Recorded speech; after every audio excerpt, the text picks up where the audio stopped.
Et en région, parce qu'on a suivi les cortèges depuis ce matin. On fait une journée spéciale manifestation contre les retraites. Donc évidemment, à l'heure où on se parle, il se passe des événements. On en rencontre, Monsieur Villedieu, mais on en a parlé depuis le début de la journée sur tout ce qui était le côté pacifique. Laurent Pietraszewski, ancien secrétaire d'État aux retraites. Vous avez connu des fortes mobilisations aussi contre votre réforme. C'était en 2019.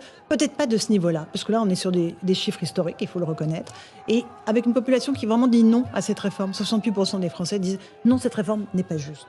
Et le gouvernement reste braqué, refuse de retirer cette réforme qui est en ce moment au Sénat. Il y a aussi des débats à l'Assemblée. On verra dans un instant que le gouvernement visiblement perd un peu ses nerfs avec Éric Dupond-Moretti. Mais là, encore une fois, le message de la rue, il est clair, en dehors des violences. C'est non à cette réforme. Bon, la difficulté du gouvernement, on la connaît bien. Il a un projet de loi qui est essentiellement budgétaire d'équilibre. Et donc, les partenaires sociaux et une bonne partie du monde du travail lui demandent de venir sur un autre terrain. C'est celui de l'organisation du travail, de la façon dont on règle les rapports entre la vie privée et la vie professionnelle, dont on aménage les fins de carrière, dont on donne des espoirs aux seniors qui sont dans l'entreprise ou qui sont en demande d'emploi. C'est ce sujet-là sur lequel il est en difficulté dans sa communication, parce qu'il est en difficulté. Il a en tous les cas sur son projet de loi pas suffisamment d'éléments à mettre en avant. Bon, maintenant, une fois qu'on a posé cette lecture qui est objective, en réalité, on sait très bien que pour équilibrer notre système de retraite, il faudra travailler collectivement un peu plus. La question, c'est comment est-ce qu'on répartit l'effort en fonction de la typologie de métier, d'activité que nous avons les uns les autres. On va revenir sur le fond de la réforme, mais je vous passerai la parole. On va juste rejoindre le journaliste d'Europe 1, Wilfried de Villers. Wilfried, où est-ce que vous êtes et est-ce que vous avez une idée de la mobilisation, des chiffres de la mobilisation aujourd'hui ? Oui, écoutez, je me trouve moi actuellement tout proche de la place d'Italie. C'est le point final, on va dire, de la mobilisation.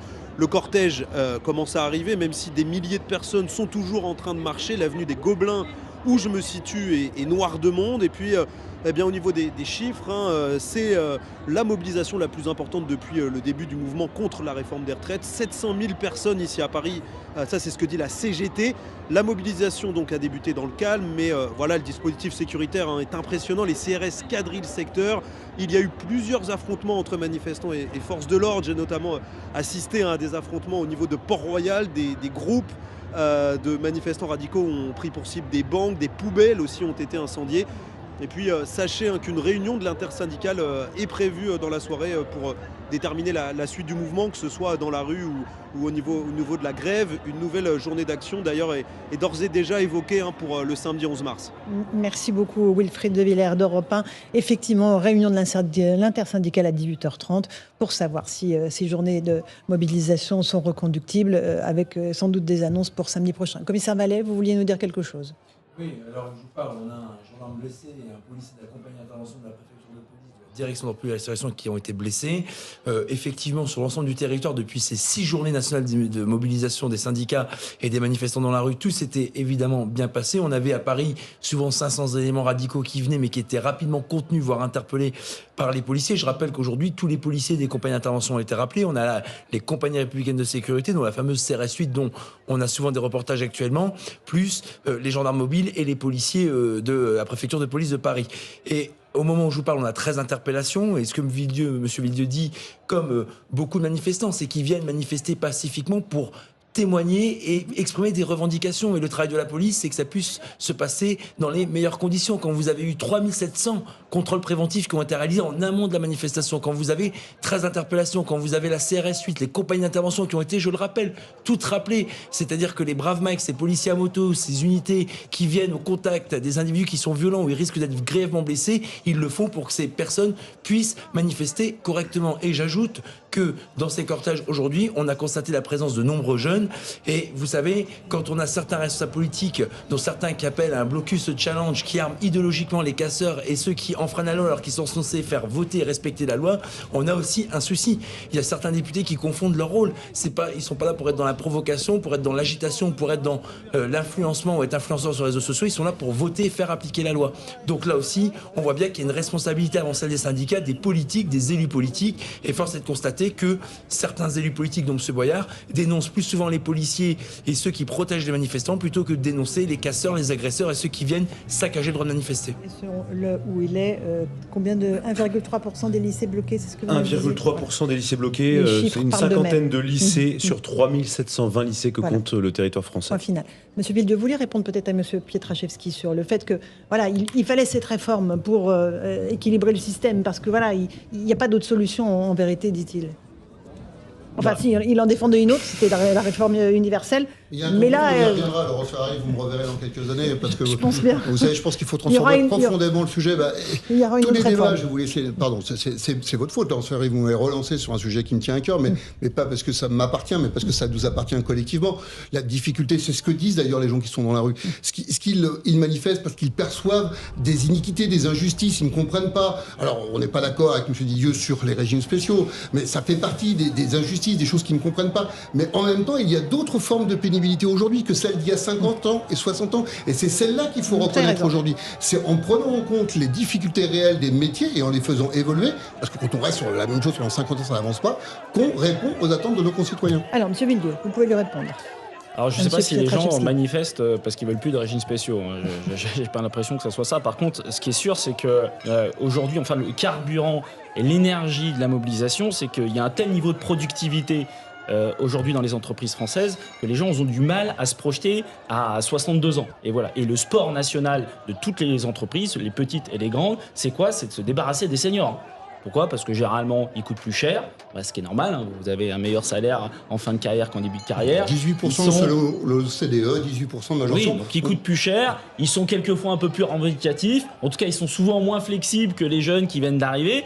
Donc, face à ça, ils voient les difficultés qu'ils ont déjà à aller jusqu'à 62 ans, ils ont énormément de mal à se projeter jusqu'à 64 ans. Donc je pense que c'est ça le carburant de la mobilisation. C'est qu'à partir du moment où les gens n'arrivent pas à se projeter à 62, vous imaginez bien à 64. Donc il y a effectivement quelque chose, peut-être une charrue avant les bœufs, voilà, qui a été faite. Il y a aujourd'hui un problème d'emploi des seniors, mais ça c'est des emplois qu'il faut faire et qu'il faut travailler dans les entreprises, parce qu'effectivement ce n'est pas possible que le sport national, la plupart, moi je vois, y compris à la SNCF, dès qu'elle peut se débarrasser des plus anciens, elle le fait. Et ce qui est valable à la SNCF, à mon avis, doit se démultiplier dans la plupart des autres entreprises. Donc il y a un travail à faire là-dessus, avant justement de dire aux gens, ah ben non, ce qu'on va vous proposer, c'est de bosser jusqu'à 64 ans, ce qui veut dire pour beaucoup de gens, soit se retrouver au chômage, ou soit se retrouver ni au chômage, ni en emploi, ce qu'on appelle le halo entre les deux. Il y a des gens qui sont ni au chômage, ni en emploi, mais qui attendent tout simplement la retraite. Alors, je vais mettre... Franck Louvrier, vous voulez répondre? Monsieur Villedieu, parce que la majorité sénatoriale vous a entendu. Vous voyez comme quoi le texte il bouge, on ne peut pas dire qu'il évolue pas. On a voté il y a quelques heures un CDI senior pour les plus de 60 ans, pour permettre justement, et on a fait avancer le texte, pour permettre justement à ceux qui sont plus âgés de pouvoir continuer une activité. Donc vous voyez, on ne peut pas dire que les choses sont bloquées, les choses évoluent, et on ne peut pas dire que le texte initial est le même que celui qui est aujourd'hui au Sénat, et qui sera peut-être demain à l'Assemblée nationale. Donc c'est pour ça que la raison de ces manifestations, je les comprends, mais je pense qu'elle dure trop longtemps. C'est à un moment donné, à force d'amender le texte, il ne va plus rien rester. Et là, les choses avancent au fur et à mesure. Et vous voyez bien, c'est même la droite qui répond à vos revendications. Donc ça prouve bien qu'aujourd'hui, il y a des avancées sociales et des avancées, je dirais, en cohérence avec ce que souhaitent les Français. Donc on ne peut pas dire que le texte, il est le même que depuis le départ. On ne peut pas dire qu'il n'y a pas eu des évolutions sociales sur le texte. Et je pense que c'est quand même, là aussi, un message à faire passer aux manifestants, que les choses ne sont pas gelées et que les choses évoluent dans le sens, bien évidemment, des revendications et qu'elles sont entendues. Pas toutes, bien sûr. Très bien, Villedieu veut répondre. Vous faites référence au CDI senior. Bon, je suis pas un spécialiste, mais j'ai cru comprendre qu'il y avait une baisse de cotisation pour les CDI seniors. Donc, en fait, on nous dit qu'il y a un problème de ressources dans la sécurité sociale. Et qu'est-ce qu'on fait ?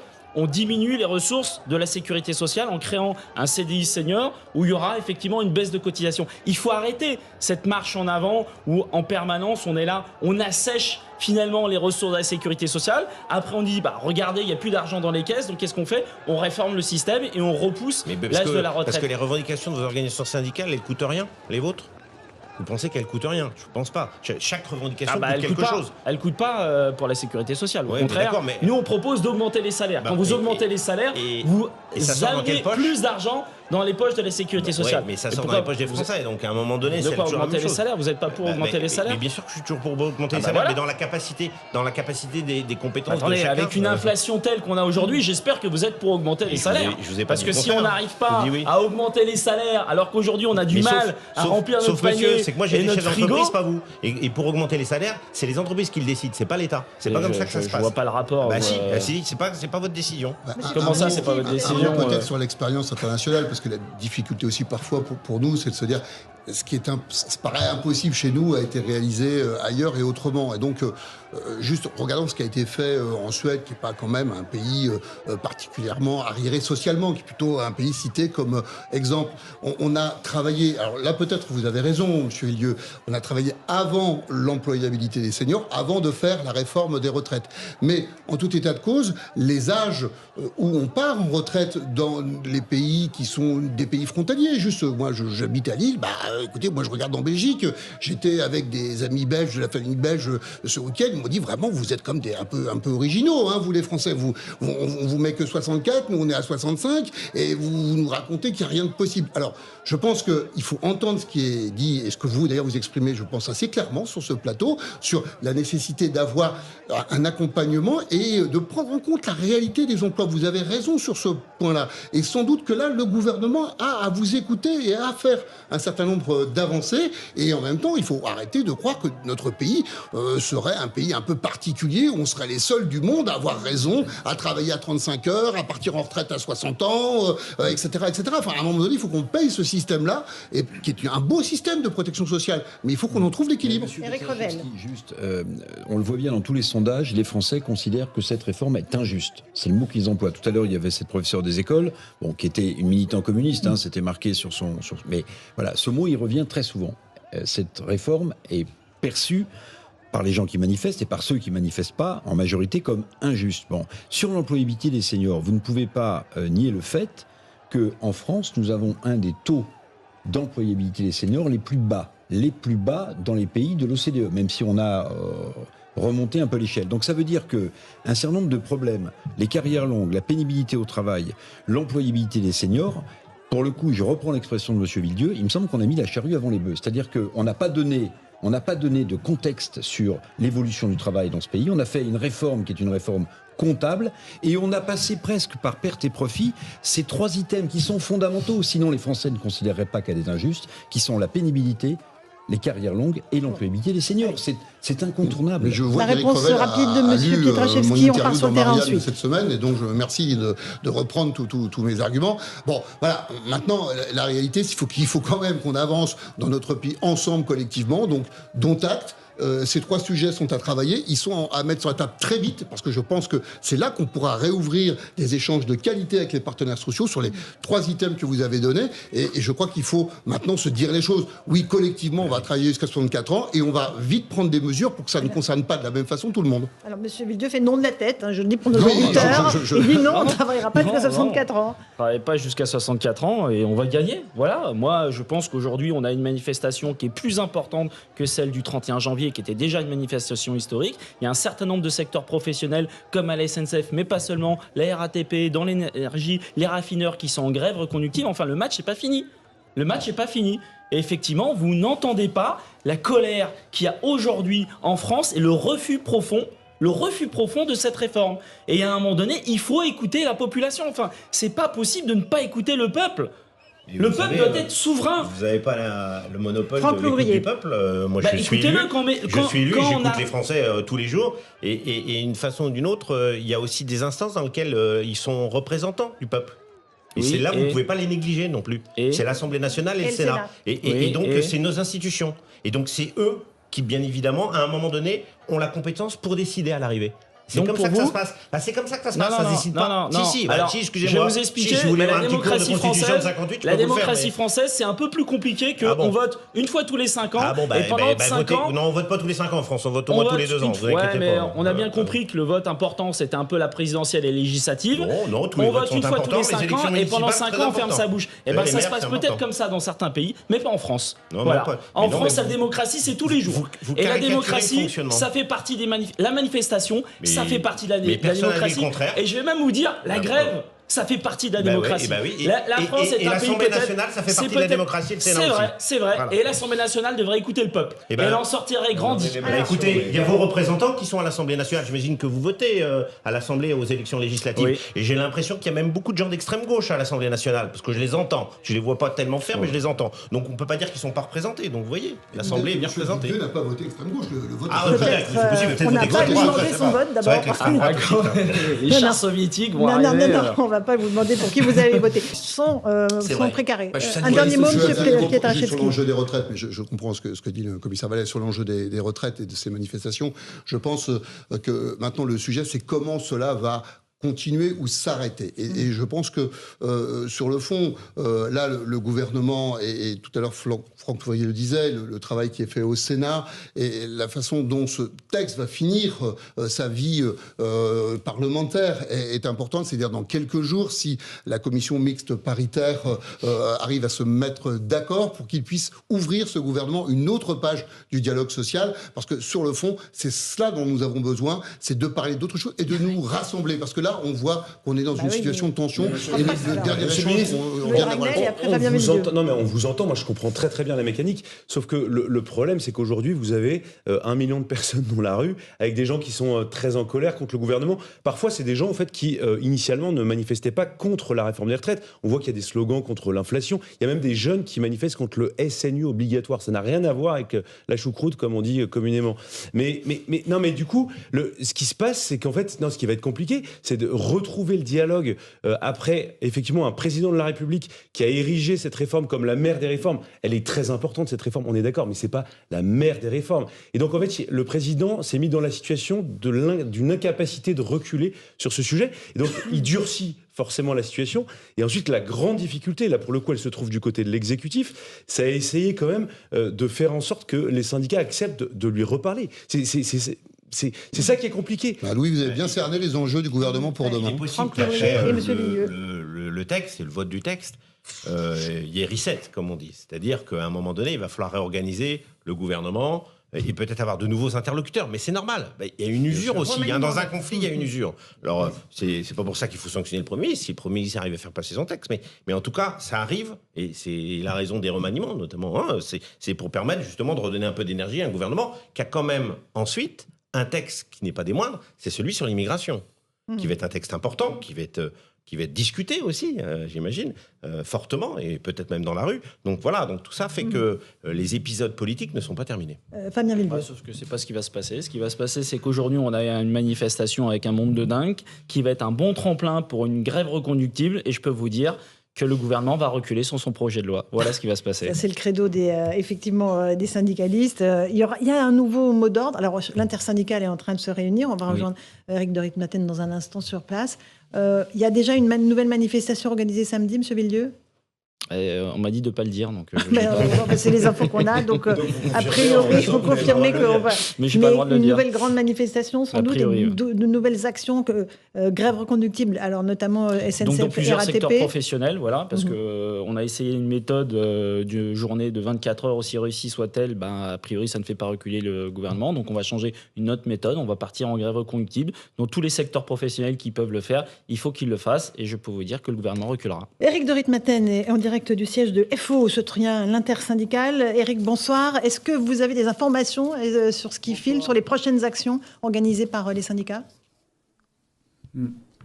Non, pour l'instant, non, parce qu'en fait, ce sont les négociateurs qui sont entrés tout à l'heure, il y a une demi-heure, 3/4 d'heure, et ils ont convoqué la presse pour 19h30, donc là, un petit peu en avance. Simplement, ce qu'on peut savoir, c'est que c'est pratiquement sûr qu'ils vont reconduire le mouvement, c'est certain, avec tout de même quand même des dissensions entre CFDT et CGT. Vous vous souvenez, cet après-midi, quand on a entendu Philippe Martinez, il annonçait vouloir passer la vitesse supérieure, alors que la CFDT, Laurent Berger, disait on n'a pas l'intention de bloquer le pays. Voilà, c'est un petit peu la différence de vue des deux syndicats principaux. Là, ici, on est chez Force Ouvrière. Bon, Force Ouvrière avait misé sur une très très forte mobilisation dans la rue. Ça, c'est Frédéric Souillot.